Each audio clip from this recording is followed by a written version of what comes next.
अगर आप इस वीडियो में बताए गए तरीके को अपने बिजनेस में अप्लाई करते हैं तो आप अपने बिजनेस के किसी भी पार्ट या किसी भी सिस्टम को 30 मिनट्स या उससे भी कम में सिस्टमाइज कर सकते हैं। और मैं ऐसा इसलिए कह रही हूँ क्योंकि YouTube पे बताए जाने वाले डिफरेंट प्रोसेसेस और उसमें दिए जाने वाले जनरल बिजनेस आइडियाज के अपोजिट मैं यहाँ पर एक एक्चुअल प्रोसेस लाई हूँ। मैं पिछले 5 सालों से ये काम कर रही हूँ और 500 से ज्यादा बिजनेस ओनर्स के साथ काम कर चुकी हूँ जो अपने बिजनेस को ऑटोमेट करना चाहते थे।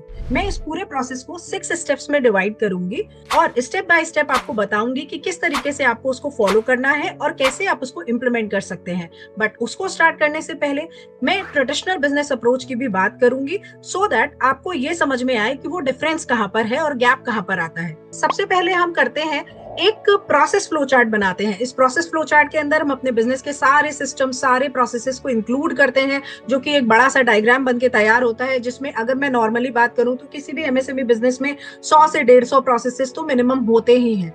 नेक्स्ट स्टेप जो आता है वो आता है कि हम जूम इन करते हैं, एक प्रोसेस के अंदर जाते हैं। उस प्रोसेस के अंदर जाकर हम उस प्रोसेस को स्मॉल स्टेप्स में डिवाइड करते हैं। फॉर एग्जाम्पल अगर हमारा इनवॉइसिंग का प्रोसेस है तो इनवॉइसिंग को हम पहले स्मॉल स्टेप्स में डिवाइड करते हैं कि इनवॉइसिंग करने के लिए मुझे क्या स्मॉल स्टेप्स लगेंगे, पहले क्या करना पड़ेगा, दोबारा क्या करना पड़ेगा, तीसरी बार में हमें क्या करना पड़ेगा। फिर उसके बाद हम उन स्मॉल स्टेप्स को छोटे छोटे इंस्ट्रक्शंस में चेंज करते हैं। मतलब अगर हमें इनवॉइसिंग करनी है तो इनवॉइसिंग करने के लिए पहले उसको क्रिएट करना है, क्रिएट करने के बाद उसका हमें रिव्यू कराना है, रिव्यू कराने के बाद हमें उसको सेंड करना है। और इन सारी चीजों को करने के लिए जो छोटे छोटे इंस्ट्रक्शंस होंगे, जैसे कि क्रिएट करने के लिए मुझे क्या इंस्ट्रक्शंस लगेंगे, उसको फिर रिव्यू कराने के लिए क्या क्या छोटे छोटे स्टेप्स होंगे, उन सबके इंस्ट्रक्शंस हम बनाते हैं। और इस तरीके से जब हम हर स्टेप के और हर प्रोसेस के बारे में बात करते हैं और इंस्ट्रक्शंस बनाते हैं तो हर स्टेप और हर प्रोसेस जो है वो 15 से 30 पेज का एक बड़ा एसओपी बन के तैयार हो जाता है। अब ये जो एसओपी बन के तैयार होता है, इसमें प्रॉब्लम क्या होती है कि क्योंकि हम हर स्टेप के बारे में वो बात कर रहे हैं, हर सिस्टम के बारे में ये बात कर रहे हैं और ये डॉक्यूमेंट बड़ा होता चला जा रहा है, तो ये जो हमारा 30 पेज का एक सिस्टम का एसओपी बना, वही हम 10 सिस्टम का एसओपी बनाएंगे, 300 पेजेस जो हमारे बन गए, वो क्या होता है कि हमें समझ में आ रहा है एज अ बिजनेस ओनर, हम जानते हैं क्योंकि हमने वो चीज बनाई है, हमने वो चीज क्रिएट की है। But it is very difficult for our employees and the subordinates to understand that how to implement this in the system. तो ये डिफिकल्ट टू अंडरस्टैंड हो जाता है फॉर द टीम। तो इस चीज को एलिमिनेट करने के लिए, वैसे इस प्रोसेस में कुछ कमी नहीं है, ये एक ट्रेडिशनल अप्रोच है जो आज भी मोस्टली कंपनीज में अप्लाई की जा रही है। बट अगर मैं एमएसएमई की बात करूं तो एमएसएमई बिजनेस ओनर्स के पास इतना टाइम नहीं होता है कि वो हर स्टेप हर प्रोसेस पे जाकर इतना टाइम इन्वेस्ट करें, इस तरीके के एसओपीज क्रिएट करें और फिर इसके बाद टीम को भी इतना टाइम दें कि वो हर एक स्टेप को समझ सके, हर एक प्रोसेस को समझ सके। तो फिर हमें यहाँ क्या करना पड़ेगा? हमें एमएसएमई के लिए जो सही अप्रोच है, जो स्मॉल बिजनेस ओनर्स के लिए सही अप्रोच है, उस चीज को यहाँ पे अप्लाई करना पड़ेगा। उसके लिए हम क्या करते हैं, अगर मैं उस 6 स्टेप्स के बारे में बात करूं तो सबसे पहला हमारा जो स्टेप होता है वो होता है पिक अ नीडी एरिया और अ क्रिटिकल एरिया। अब ये नीडी एरिया को आप कैसे डिफाइन करेंगे, इसके लिए हमें कुछ डेफिनेशन चाहिए कि किस तरीके से हम डिफाइन करें कि which is the needy area. तो नीडी एरिया इज समथिंग जो कि या तो आपके लिए वैल्यू जनरेट कर रही है, आपको कमा के दे रही है, आपका रेवेन्यू बढ़ रहा है, या किसी भी तरीके से आपके बिजनेस में वैल्यू जनरेट हो रही है, या फिर वो आपका बिगेस्ट पेन पॉइंट है। तो सबसे पहले हमें क्या करना है, उस नीडी एरिया को आइडेंटिफाई करना है। उस नीडी एरिया को डिसाइड करने के लिए हमें क्या करना है, हमें डिसाइड करना है कि या तो वो हमारा पेन पॉइंट होना चाहिए या फिर वो हमारे लिए वैल्यू जनरेट कर रहा हो। तो इसके लिए जैसे कि मैं एग्जांपल लूं कि आपके लिए वो नीडी क्रिटिकल एरिया क्या हो सकता है, कस्टमर ऑनबोर्डिंग हो सकता है, सेल्स हो सकता है, आपका डिलीवरी हो सकता है, ऑर्डर मैनेजमेंट हो सकता है। तो फॉर एग्जांपल मैं यहाँ लेती हूँ कि टाइमली डिलीवरी या फिर डिलीवरी सिस्टम मेरा एक नीडी एरिया है जिसमें मुझे प्रॉब्लम हो रही है, मेरे ऑर्डर्स डिले हो रहे हैं, मेरे कस्टमर जो हैं वो एंग्री हो रहे हैं, इस चीज पे अनॉय हो रहे हैं, मेरे ऑर्डर्स मेरे हाथ से जा रहे हैं और मुझे एक रेवेन्यू लॉस हो रहा है। तो अब हमें क्या करना है कि ये जो मेरा डिलीवरी जो मैंने एरिया डिसाइड किया है टाइमली डिलीवरी, उसको मैं एज अ सिस्टम ट्रीट करूंगी कि ये डिलीवरी का सिस्टम है। अब डिलीवरी सिस्टम के अंदर कुछ छोटे छोटे प्रोसेसेस होंगे, तो मैं क्या करूंगी, identify essential activity which is the next step, कि मैं ये देखूंगी कि इसमें जो डिलीवरी सिस्टम में जो प्रॉब्लम हो रही है इसमें एसेंशियल एक्टिविटीज क्या है। तो डिलीवरी सिस्टम जो है उसके अंदर जो प्रोसेस है विच इज ऑर्डर मैनेजमेंट का प्रोसेस, अगर मैं इस प्रोसेस को ठीक करूंगी और यहाँ पे जो टास्क है उनको क्लियरली डिफाइन करूंगी तो मेरा ये वाला प्रॉब्लम सॉल्व हो सकता है। तो अब ये ऑर्डर मैनेजमेंट के प्रोसेस को मैं ब्रेक करूंगी। इसमें मैं देखूंगी कि क्या क्या प्रोसेसेस हैं, जो स्टेप बाय स्टेप मैं देखूंगी। जैसे कि पहला प्रोसेस, मुझे ऑर्डर रिसीव हुआ, उसके बाद मैंने स्टॉक को चेक किया कि क्या मेरे पास स्टॉक में वो ऑर्डर जो रिसीव हुआ है वो अमाउंट में स्टॉक अवेलेबल है या नहीं। अगर नहीं अवेलेबल है, मैंने रॉ मटेरियल को चेक किया कि क्या प्रोडक्शन करने के लिए मेरे पास रॉ मटेरियल है, नहीं है तो मैंने ऑर्डर मटेरियल किया। फिर उसके बाद मटेरियल मुझे रिसीव हुआ, प्रोडक्शन स्टार्ट हुआ। प्रोडक्शन स्टार्ट करने के बाद उसमें प्रोडक्शन हो गया, प्रोडक्शन पार्ट्स में हुआ, उसकी असेंबली हो गई, असेंबली के बाद क्वालिटी चेक हो गया, क्वालिटी चेक के बाद हमने पैकिंग कर ली और फिर डिलीवरी हो गई। तो this is the overall delivery system, जिसमें एक प्रोसेस है ऑर्डर मैनेजमेंट प्रोसेस, और उसकी एसेंशियल एक्टिविटीज ये हैं। हमने यहाँ पर टास्क को डिफाइन कर लिया। इसके जो दूसरी इंपॉर्टेंट चीज हमें यहाँ पर डिसाइड करनी है वो ये करनी है कि कौन इन सारे प्रोसेसेस को कर रहा है, इन प्रोसेसेस में क्या क्या काम हो रहा है और कब कब होना है। मतलब कि हर प्रोसेस का एक टाइमलाइन डिसाइड होना चाहिए। तो हु, व्हाट, व्हेन, ये तीनों चीजें भी हमें इस प्रोसेस से रिलेटेड डिसाइड करनी है। इसके बाद जो थर्ड स्टेप पे हमें देखना है वो हमें क्या करना है, हमें प्रायोरिटाइज मोस्ट प्रॉब्लमैटिक टास्क। मतलब कि बॉटलनेक कहाँ पे आ रहा है। इन सारे टास्क में जो हमने स्टेप बाय स्टेप टास्क बनाए, इन टास्क में हमारा बॉटलनेक कहाँ पर आ रहा है, सबसे ज्यादा प्रॉब्लम कहाँ पे हो रही है। तो अगर हमने ये देखा कि डेटा के अनुसार हमें ये पता चलता है कि ऑर्डरिंग मटेरियल, मतलब जो रॉ मटेरियल हम ऑर्डर कर रहे हैं उसमें डिले आ रहा है, उसमें डिले आने की वजह से मेरा जो प्रोडक्शन है वो डिले हो रहा है और ओवरऑल जो प्रोसेस है वो डिले हो जा रहा है। तो अब ये ऑर्डरिंग मटेरियल वाला जो प्रॉब्लमैटिक टास्क है या जो बॉटलनेक बना हुआ है, इसमें हम क्या करेंगे, इसमें हम एक रोल असाइन करेंगे। इस बॉटलनेक पे मैं एक रोल असाइन करूंगा इस चीज को सॉल्व करने के लिए। इस चीज को सॉल्व करने के लिए मैंने एक आदमी को यहाँ पे असाइन किया कि ये जो रॉ मटेरियल ऑर्डरिंग का प्रोसेस है, इसमें जो डिले आ रहा है, मतलब हो सकता है इसमें कई सारे असम्पशंस लग सकते हैं कि रॉ मटेरियल डिले क्यों हो रहा है। पहला, मैं टाइमली ऑर्डर नहीं कर रहा हूँ। दूसरा, टाइमली ऑर्डर कर रहा हूँ तो वेंडर मुझे टाइमली नहीं भेज रहा है।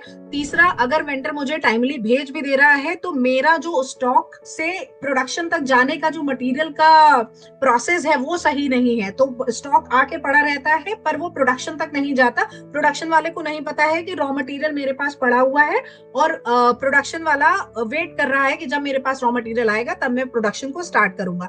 तो ये कई जगह पर ये लैग हो सकता है। तो वी नीड टू आइडेंटिफाई कि किस जगह पर वो लैग है। उसके लिए मुझे एक पर्सन को असाइन करना है, इस रोल को असाइन करना है जो इस प्रॉब्लम को सॉल्व करेगा, और उस पर फिर सिंपल स्टेप्स बनाने हैं। इस सिंपल स्टेप्स को बनाने के लिए हमें ये देखना है कि कहाँ पर लैग है। अगर मेरा ऑर्डर को प्लेस करने में लैग आ रहा है, कि मेरा ऑर्डर टाइमली प्लेस नहीं हो रहा है, तो वहां पर मैं सिंपल स्टेप्स बनाऊंगा। वो सिंपल स्टेप्स क्या हो सकते हैं कि जैसे ही मेरा स्टॉक में एक मिनिमम ऑर्डर क्वांटिटी हम लगा दें, उस मिनिमम ऑर्डर क्वांटिटी के अकॉर्डिंग जैसे ही कोई भी पर्टिकुलर रॉ मटेरियल इतना अमाउंट कम हो जाता है तो तुरंत मेरा एक ऑर्डर प्लेस होना चाहिए। इस चीज को हम ऑटोमेट भी कर सकते हैं, मैनुअली भी कर सकते हैं, बट अगर हम इसको इन्वेंट्री मैनेजमेंट के अराउंड ऑटोमेट कर पाए तो कभी भी ये रॉ मटेरियल वाला प्रॉब्लम नहीं होगा।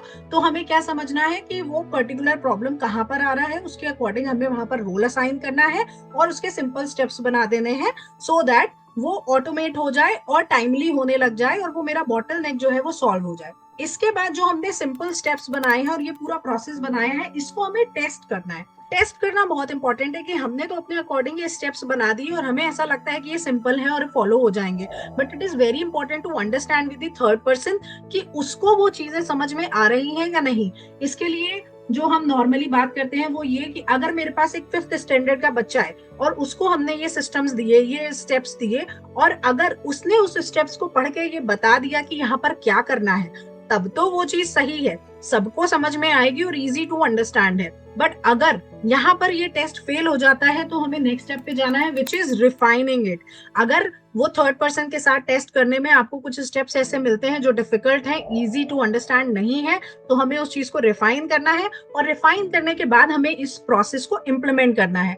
तो दीज आर दी 6 स्टेप्स जो आपको किसी भी पर्टिकुलर सिस्टम में डालने हैं, और अगर आप इसको डालेंगे तो आपको इस चीज को पिक करने और यहाँ पर कुछ सिस्टम्स और स्टेप्स बनाने में आधे घंटे से ज्यादा नहीं लगने वाला। तो एक बार आप इस चीज को फॉलो करिए और मैं आपको कुछ चीजें और बताती हूँ कि why it is right for MSME. क्योंकि अगर आप देखेंगे जो ट्रेडिशनल अप्रोच है, तो ट्रेडिशनल अप्रोच गलत नहीं है, उसको भी आप फॉलो कर सकते हैं, but that is more of MBA kind of thing, कि हम यहाँ एमबीए नहीं कर रहे, और जो एमएसएमई बिजनेस ओनर्स हैं उनके लिए इतना टाइम नहीं होता, इतना वो लिख पढ़ नहीं सकते कि आप बहुत ज्यादा उसमें लंबे लंबे इंस्ट्रक्शंस लिखें, बहुत सारी चीजें लिखें, क्योंकि हमारे पास टाइम की कमी है, प्लस हमें उस अपने एम्प्लॉय को भी वो चीजें समझानी है। तो हमें क्या करना है, इस चीज को इजी बनाना है, और इजी बनाने के लिए हम इस अप्रोच को अप्लाई कर सकते हैं, सो दैट हम जल्दी से जल्दी किसी भी सिस्टम या उसमें आ रही प्रॉब्लम्स को सॉल्व कर सके। तो why it is right for the MSME, सीधी सी बात है कि हमारा जो सिस्टम है वो कम टाइम में बन जा रहा है,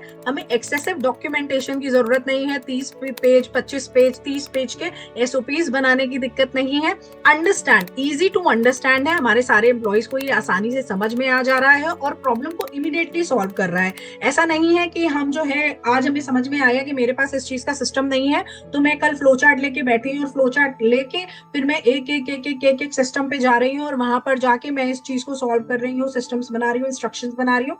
नहीं, मुझे जहां पे समझ में आया कि इस पर्टिकुलर प्रोसेस में दिक्कत समझ में आ रही है, तो उसमें मुझे 6 स्टेप लगा देने हैं, और लगा देने के बाद मुझे इजिली उस चीज को सॉल्व कर देना है।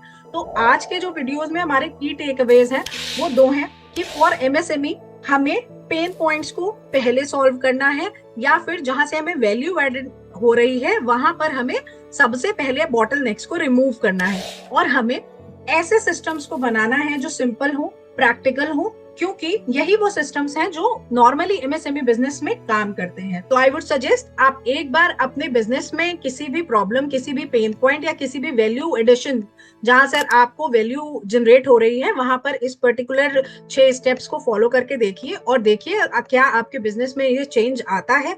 इससे रिलेटेड जो भी हमारे डॉक्यूमेंट्स हैं, जो भी मैंने आपके साथ जो भी डेटा शेयर किया, जो भी डॉक्यूमेंट शेयर किए, वो सारे आपको डिस्क्रिप्शन में मिल जाएंगे, आप वहां जाके उसको डाउनलोड कर सकते हैं और आप इस पे काम करना शुरू कर सकते हैं। आपको इससे रिलेटेड मैं एक वर्कबुक भी दे दूंगी जिसको डाउनलोड करके आप इस पे काम करना शुरू कर सकते हैं। तो आप इस चीज पे काम करना स्टार्ट करिए। जो भी आपका फीडबैक है, जो भी आपके टेकअवेज है, वो आप कमेंट में लिख सकते हैं। Thank you so much. 6 steps का की फ्रेमवर्क जिसे लेकर हमने अपने बिजनेस को 0 से लेकर 245 करोड़ तक पहुंचाया था। यह फ्रेमवर्क आपकी मदद करता है आपके बिजनेस को ग्रो करने में। नंबर 1 रीजन जिसकी वजह से बिजनेस ओनर्स अपने बिजनेस को ग्रो नहीं कर पाते वो ये होती है कि वो अपने बिना अपने बिजनेस को चला नहीं पाते, और इसका सबसे बड़ा रीजन ये होता है कि उनके पास जो स्टाफ अवेलेबल होता है वो उनसे काम नहीं करवा पाते, या लो स्किल का स्टाफ होता है। तो जब तक आप ये लो स्किल के स्टाफ की प्रॉब्लम को सॉल्व नहीं करोगे, आप अपने बिजनेस ऑपरेशन से फ्री नहीं होगे और उन चीजों पे काम नहीं करोगे जिससे बिजनेस ग्रो होता है, जैसे ब्रांडिंग, मार्केटिंग, अपने बिजनेस के बारे में सोचना, प्रोसेस इंप्रूवमेंट्स करवाना। तो इसके लिए बहुत जरूरी है कि आपको आना चाहिए कि आप अपने लो स्किल के स्टाफ को कैसे हाई स्किल का स्टाफ बनाओगे। और इसीलिए मैंने आपके लिए एक वेबिनार बनाया है जिसमें मैं आपको अपना PTSTDM का फ्रेमवर्क दूंगा, जिससे आप ये वाला काम करवा सकते हैं। 6 स्टेप्स का फ्रेमवर्क है। तो इस वेबिनार की डिटेल डली हुई है, इस पे मुझे ज्वाइन कर लीजिए।